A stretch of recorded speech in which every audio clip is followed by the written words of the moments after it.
السلام عليكم ورحمة الله وبركاته. أهلا بكم في قناتنا حلاوة الأكل المصري. إن شاء الله النهاردة هنعمل حلاوة المولد النبوي. كل سنة وانتم طيبين بمناسبة حلول المولد النبوي. كل سنة والأمة الإسلامية كلها بخير. طبعا الأول قبل ما نقول أي حاجة بستأذنكم، اللي ما اشتركش في القناة يتفضل يشترك ويفعل الجرس علشان يوصلوا مننا كل جديد بإذن الله. بالنسبة بقى للمقادير، مقادير بسيطة جدا.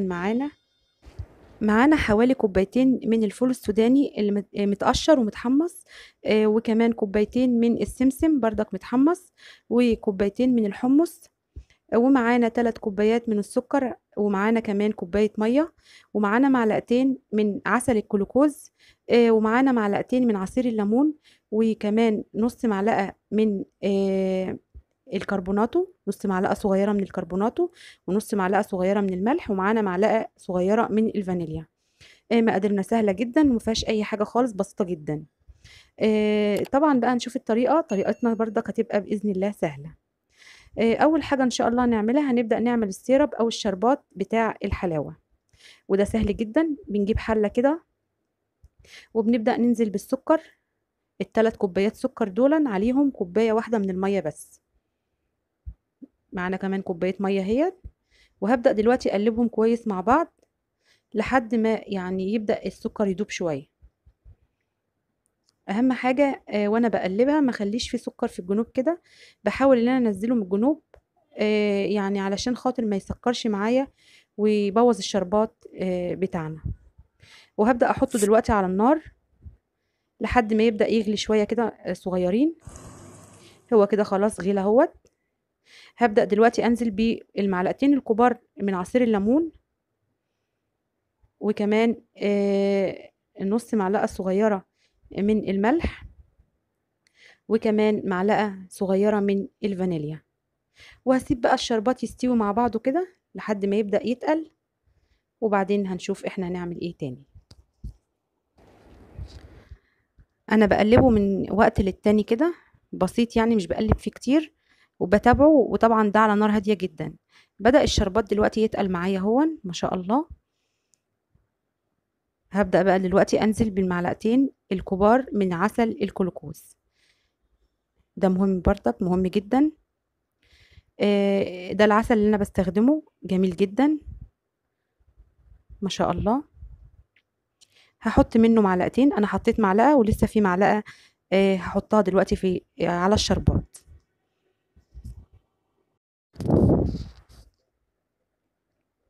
هحط بقى المعلقة كده اهوت واقلبه كويس جدا مع بعض. هقلب كويس. هو بيبقى تقيل جدا، يعني بيبقى صعب ان انا انزله من المعلقة كده، بس انا يعني ما بتحطيه في الشربات وهو سخن بيفك على طول وبيدوب معاكي. خلاص ما شاء الله بدأ الشربات يتقل معايا هو هنا خلاص استوى خلاص وتقل. اخر مرحلة بقى احنا بنعملها دلوقتي، وهي المرحلة دي في الاخر خالص. ان احنا بنضيف ايه بقى؟ اخر حاجة بنضيفها على الشربات هو النص معلقة صغيرة من الكربوناتو. الكربوناتو بتاعنا اللي احنا بنستخدمه في الطعمية او في اي، يعني الكربوناتو يعني معروف يعني. بقلب كويس قوي لحد واطفي النار على طول لحد ما يبدأ بقى كده كله يدوب مع بعضه.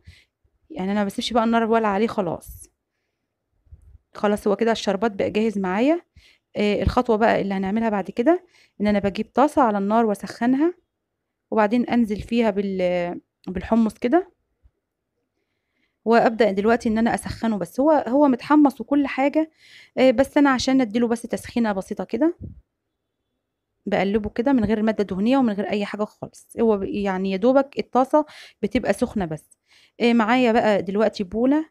البوله ديت بدهنها زيت كويس قوي عشان هبدا ان انا اخلط فيها آه، الحمص. احط الحمص فيها دلوقتي. طبعا هو سخن خلاص معايا هون. وهبدا دلوقتي اعمل ايه بقى؟ هقلبه الاول وبعدين هبدا ان انا انزل بحوالي كوبايه من السيرب اللي احنا عملناه او الشربات اللي احنا عملناه.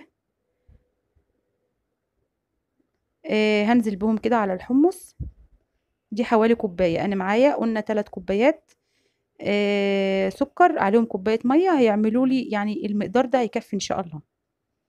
انا حطيت حوالي كوبايه كده كرنبين كبار او زي ما يجوا، المهم معيار حوالي كوبايه، وبقلبهم كويس جدا مع بعض.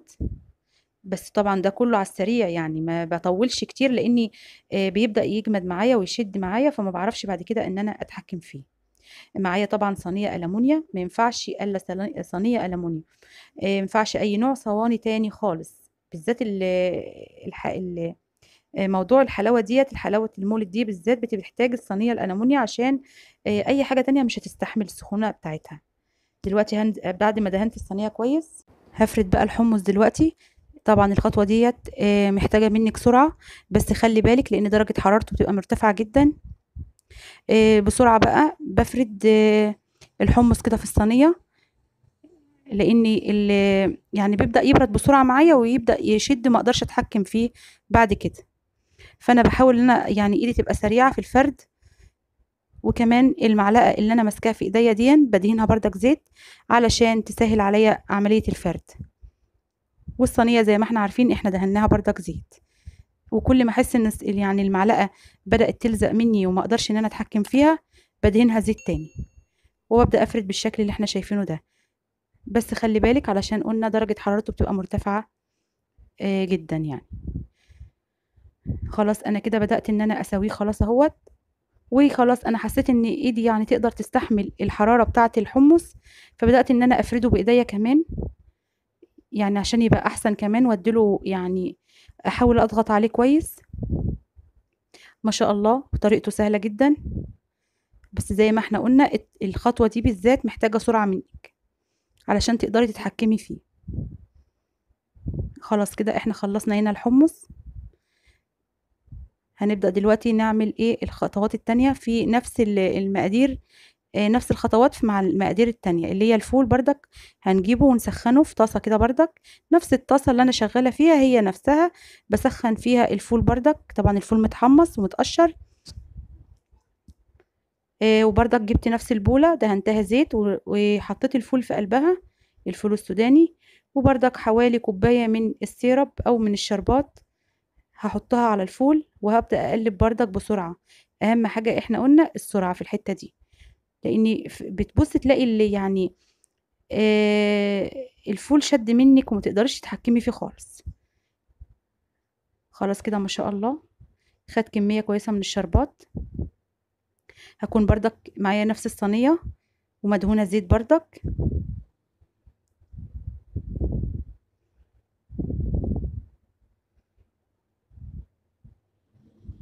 وهبدأ تاني افرده زي ما عملت بالظبط مع الحمص هعمل الفول.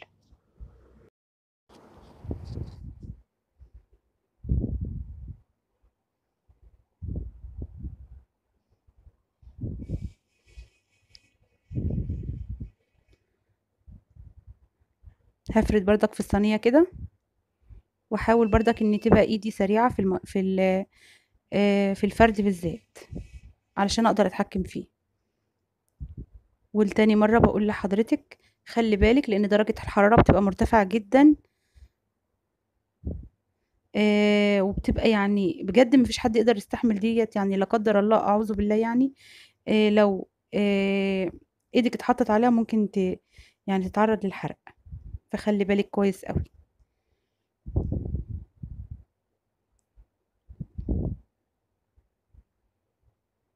بردك انا بدهن المعلقة زيت عشان تسيل معايا الفرد بردك، وبحاول افرد على قد ما اقدر، يعني كل ده علشان خاطر بس يعني يتماسك في بعضه كويس، ويديني الشكل بتاعي الجاهز اللي انا بجيبه من بره بالظبط.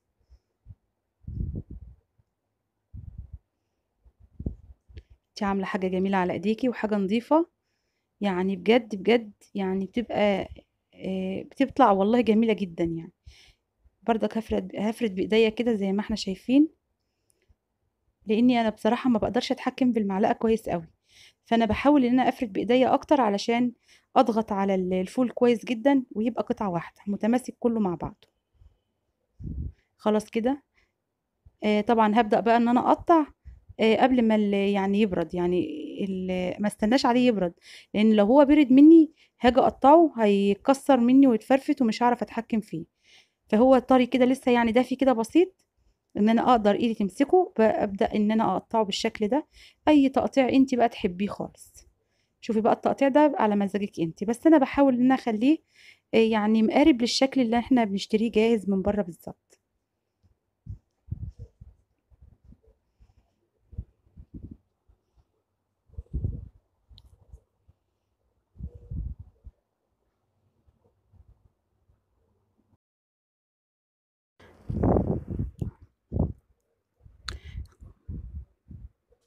بحاول برضك ان انا اقطعه كده. ما شاء الله، هو طول ما انت بتقطعيه وهو سخن كده، او على الاقل يكون دافي، يعني ما يكونش سخن قوي، بس يعني ما سيبوش لما يبرد. هتعرفي تتحكمي فيه باذن الله وتقطعيه اي تقطيع بقى انت تحبيه، اي شكل انت حباه. دي براحتك خالص، بس هي كل الخطوات واحده. طبعا انا بدهن بردك السكينه علشان تسهل معايا التقطيع، ما احاولش ان يعني آه، الحمص يتكسر مني او الحمصيه تتكسر مني.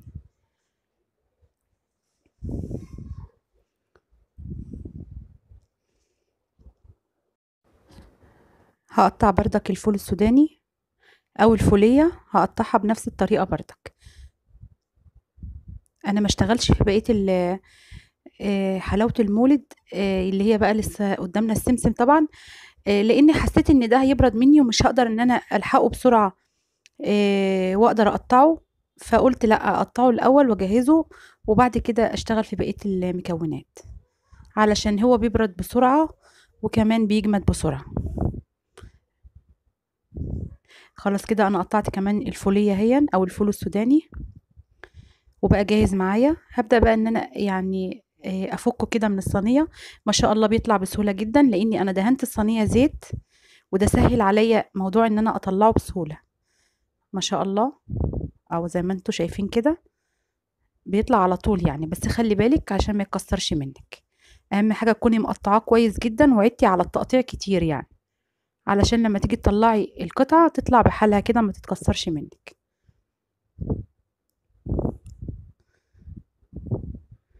انا برضك ما بسيبوش لما يعني يبرد جدا، يعني انا بحاول برضك اطلعه كده، وبعد كده هو بقى بينشف مع نفسه وبيبقى يعني زي الجاهز بالظبط.